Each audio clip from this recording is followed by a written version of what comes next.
Quando as imagens da seleção brasileira embarcando para a Copa do Mundo começaram a circular, quase ninguém percebeu que havia algo estranho acontecendo. À primeira vista, tudo parecia normal. O patrocinador estampado na aeronave era o mesmo patrocinador da seleção. O avião exibia a identidade visual de uma companhia aérea conhecida por praticamente todos os brasileiros. E a história parecia terminar ali. Mas não terminou. Dias depois, uma descoberta começou a chamar a atenção de torcedores e entusiastas da aviação. O avião que levou o Brasil para a Copa escondia uma história que quase ninguém percebeu durante o embarque. E isso levanta uma pergunta curiosa.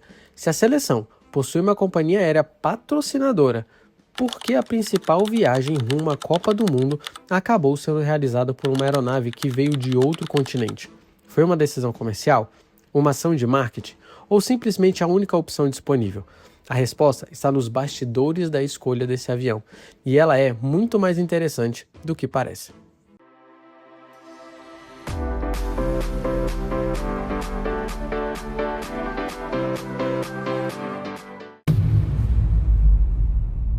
Quando a seleção brasileira embarcou rumo aos Estados Unidos para a Copa do Mundo de 2026, um detalhe chamou tanta atenção quanto a própria convocação: o avião. Estacionado no Galeão estava um Boeing 767, diferente de praticamente qualquer aeronave que costuma transportar equipes esportivas. E havia um motivo para isso.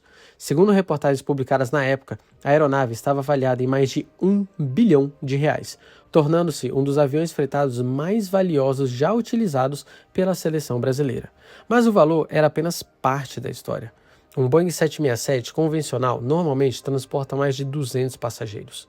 Já a aeronave escolhida para a viagem levava menos da metade disso. Seu interior havia sido totalmente adaptado para acomodar apenas 96 passageiros. Todos em assentos do tipo cama, semelhantes aos encontrados em cabines executivas de voos internacionais. A aeronave também carregava um histórico curioso. Antes de transportar a seleção brasileira, o mesmo Boeing já havia sido utilizado por clubes de futebol brasileiros e artistas em grandes turnês internacionais, incluindo os Rolling Stones. Tudo isso ajudava a explicar por que aquele avião despertava tanta curiosidade.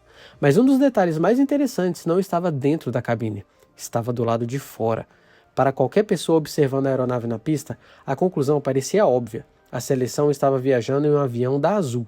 Mas bastava olhar um pouco mais de perto para perceber que a história era bem mais complicada. Quando as imagens do embarque começaram a circular, praticamente ninguém tinha motivos para desconfiar de alguma coisa. A aeronave exibia a identidade visual da Azul. O nome da companhia aparecia na fuselagem. E a Azul era a patrocinadora oficial da seleção brasileira. Por isso, quase todo mundo assumiu que aquele Boeing fazia parte da frota da empresa. Só que não fazia. Apesar da pintura, a aeronave pertencia à Aeronexus, uma empresa sul-africana especializada em fretamentos VIP e transporte de delegações esportivas. E foi nesse momento que surgiu a pergunta que muita gente passou a fazer. Se a Azul patrocinava a seleção e possuía aeronaves com a bandeira do Brasil estampada na fuselagem, por que o principal voo rumo à Copa foi realizado por uma aeronave estrangeira? A resposta estava menos no patrocínio e mais nas exigências da própria operação. Segundo informações divulgadas pela Azul e pela CBF, a entidade buscava uma aeronave capaz de oferecer mais de 90 assentos em configuração executiva para toda a delegação. E foi justamente aí que surgiu o problema. A Azul não possuía nenhum avião com essas características em sua frota. Ou seja, não era uma questão de interesse, era uma questão de disponibilidade.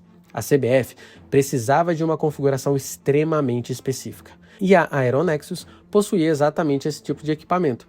Foi assim que a empresa entrou na operação e a história ganhou outro detalhe curioso. Embora o avião pertencesse à Aeronexus, toda a experiência da viagem foi construída em parceria com a Azul. A aeronave recebeu a identidade visual da companhia, os serviços de bordo foram operados pela Azul. E os passageiros receberam produtos e serviços normalmente associados às cabines premium da empresa. Na prática, surgiu uma situação bastante incomum. O avião era operado pela Aeronexus, mas a experiência percebida pelos passageiros e pelo público era da Azul. Se analisarmos esse cenário sob a ótica da logística, a decisão pareceu simples. A CBF precisava de uma aeronave específica, a Azul não possuía uma, a Aeronexus possuía. Analisando do ponto de vista da comunicação, o resultado também foi extremamente eficiente. Milhões de brasileiros associaram imediatamente aquela viagem à Azul, mesmo que a aeronave pertencesse a outra empresa. Mas nenhum desses fatores foi o que de fato fez a CBF escolher esse avião. E é justamente aí que a história deixa de ser uma questão de marketing ou de logística. A verdadeira razão da escolha desse avião foi fundamentada em algo muito maior.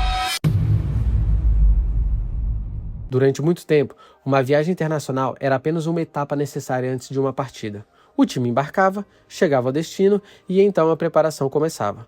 Mas o futebol de alto rendimento mudou.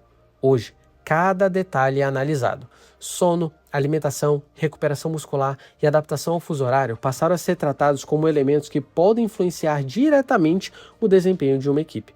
Por isso, a CBF não estava simplesmente procurando um avião para levar a delegação até os Estados Unidos. Ela procurava uma forma de transformar 10 horas de voo em 10 horas de recuperação física. Quando observamos a história por esse ângulo, a escolha da Aeronexus passa a fazer total sentido. Porque, no fim das contas, essa nunca foi uma história sobre qual empresa operava o avião. A verdadeira história é sobre como o esporte moderno transformou detalhes que antes pareciam secundários em possíveis vantagens competitivas. À primeira vista, parecia apenas mais um embarque da seleção brasileira rumo à Copa do Mundo. Mas, para quem planejou toda a operação, aquelas 10 horas dentro de um Boeing 767 VIP já fazia parte da preparação para a busca do hexacampeonato.